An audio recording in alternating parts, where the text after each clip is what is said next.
So last season, in a span of 4 to 5 hunts, our 5-month-old pup pointed between 25 and 30 birds. In this video, I'm going to walk you through the exact process that we took him through to get him to that point. So I'm Kyle Blood with Wild North Kennel. We're blessed to live in the North Woods of Minnesota and get to spend a whole bunch of time in the woods with our grouse dogs. Probably our favorite part of developing grouse dogs is really that first season, that puppy season, where we get to take a dog that knows nothing about birds to a dog that's pointing and holding, and we're shooting birds over. Really, the things that we focus on, there's really 3 main objectives that we're trying to get done. The first one is really just we're trying to develop some core skills. So the core skills that we work on, we make sure we have good bird intro, good gun intro, and then we have a dog that's capable of keeping track of us in the woods. So bird and gun, pretty self-explanatory. We want our dogs to like birds so that when one flushes in their face, it's a positive thing, not negative, and we don't want them afraid of guns so we can shoot over them. Lots of videos on how to do that out there. I'm not going to go too in depth on that in this one. What I do want to talk about is how we raise these dogs to be able to keep track of us in the woods. So in the grouse woods, you really can't see very far, right? So 10, 20 yards away, we lose sight of our dogs, which means the dogs lose sight of us. So they have to learn to keep track of us by sound, not by sight. And the way we do that is we start really young with them. So 7, 8 weeks old, we're getting these dogs in the woods. And they're starting to, we really work to develop their confidence so that they're confident enough getting away from us to a point that they can't see us. So at 7, 8 weeks old, 9 weeks old, we're taking them on lots of puppy walks in the woods. As their confidence grows, they'll go from being 5 feet in front of you to 5 yards to 10 yards to 20, 30, 40 yards to the point they can't see you anymore. And here's the important part. Once they start getting out of sight lines of you and they get a little nervous because they can't find you, they come back and they start looking for you, we stand completely still and we let that dog panic a little bit. We let them feel like they're lost, because a dog that gets lost at 8 weeks old might get lost at 10 yards, or a dog that gets lost at 8 months old might get lost at 400 yards, which is a way bigger issue. So we try to get these dogs lost really early, or at least make them think they're lost really early. And when they start looking for us, they start panicking, running around, barking, doing whatever, we stand perfectly still. And as soon as they stop and listen for where we are, that's when we'll rustle a tree, move our feet a little bit, just something to indicate our location other than us talking to them. So the behavior that we're trying to reinforce or build into them is to stop and listen for us. And the sound that they're listening for isn't our voice. The sound that they're listening for is us moving through the woods, just a natural sound. And so as we do this more and more with them, what we actually develop is a dog that is stopping and listening periodically in the grouse woods and keeping track of us by sound based off of where we're walking. And so the finished version of this is a dog that's 100 yards out, stopped, hears where we're going, and comes back and hunts in front of us. Completely out of sight of us, but working completely off of sound. So we're doing that with young puppies, and we're developing that ability to go with us in the woods. So once we have our core skills, so a dog that's gun broke, loves birds, and can keep track of us, the next stage is we really got to build some bird drive into this dog. And so you build bird drive through repetition. And so we got to get them out in the woods. We got to get them on birds. And the dogs will learn to find birds just by bumping into them. But one thing that we do that I think it puts these dogs way ahead, and it might be a little controversial, but we try to kill a bird for these dogs prior to them pointing and holding. A couple of reasons for that. Number one, the odds of them pointing and holding a bird at this age, 4 or 5 months old, pretty low. But number two, and probably more importantly, is that scent is just an extension of taste. And so for a dog to really seek out and smell these birds, we feel it's really important to put some feathers in their mouth. And so we're trying to go out and kill a bird for these dogs really early on. And we've seen that just catapult them into becoming really nice bird finders.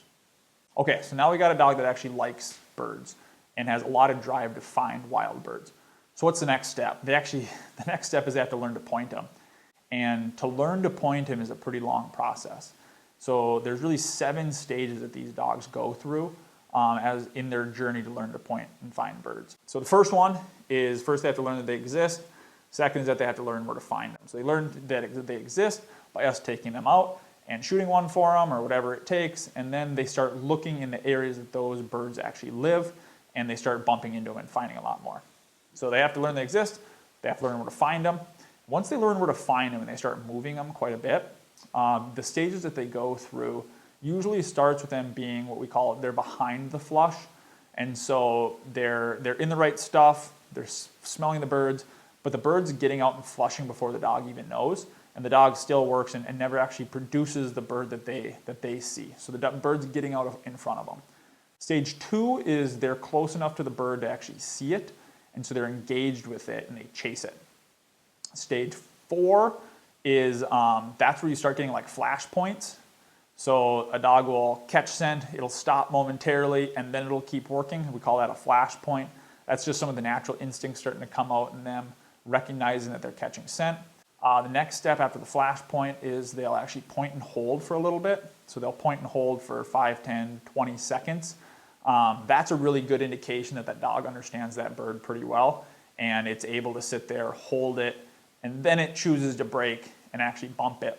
And the very last step, and this usually comes after the formal obedience for us, is where they're pointing, holding, we're walking in front of reliably, and we're able to get shots at these birds. So they have to go through all those stages, and the goal for our first season is to get them through as many as we possibly can. And so ideally we get them to the stage where they're pointing and holding and then choosing to bump, because we know that in that training season coming up, we're going to put the formal obedience in to actually hold them accountable. Okay, so I want to kind of illustrate what this looks like with the story of this pup that we got that I mentioned in the opening. So Johnny, he came to us. He's a pointer, English pointer. He came to us in the end of July at 10 weeks old. So when he came to us, the first thing we did was start putting him in the woods, because we got to develop that ability to keep track of us in the woods.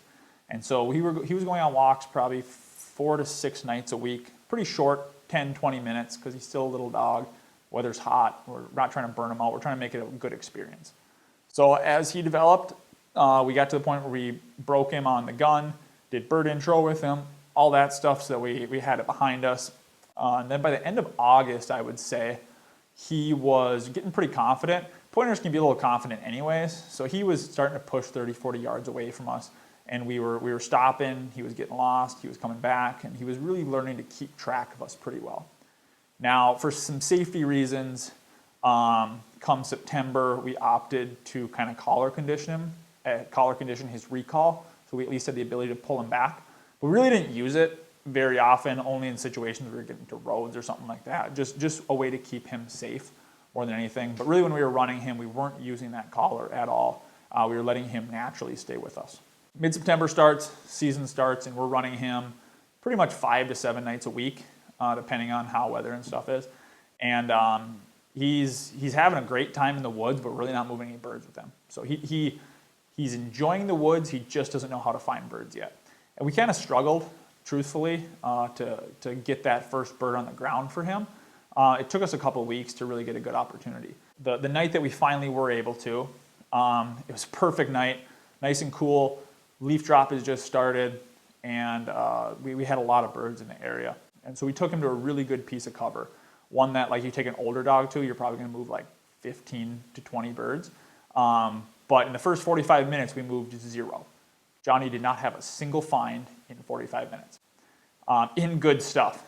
So finally we bumped a bird, or he bumped it, it doesn't really matter. We bumped a woodcock, and we were able to take it down for him. But when we hit it, we just kind of winged it, so it was still pretty alive on the ground. So when we shot it, Johnny was off who knows where doing puppy things, and so we were able to bring him back into the area.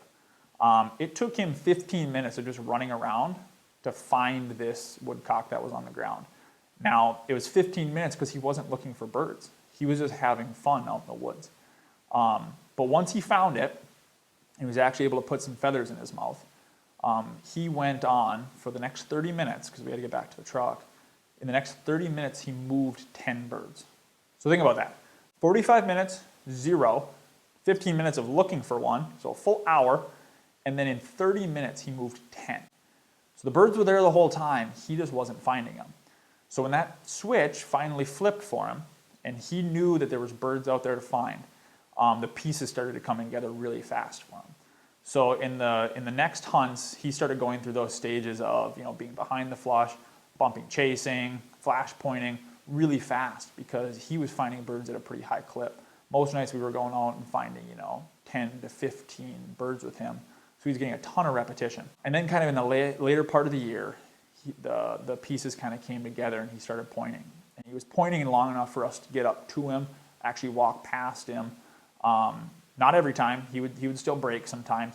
But we were actually starting to get shots on birds. And we wound up killing, 2 or 3 limits of woodcock over this little 5-month-old pointer, which is super fun to see in the woods, a dog that small pointing and holding birds. So that's kind of the progression that we go through with these dogs. I think the point that I really want to get across is it takes a lot of time, right? So from the end of July to the end of October, I bet Johnny had 40 to 50 outings, 40 to 50.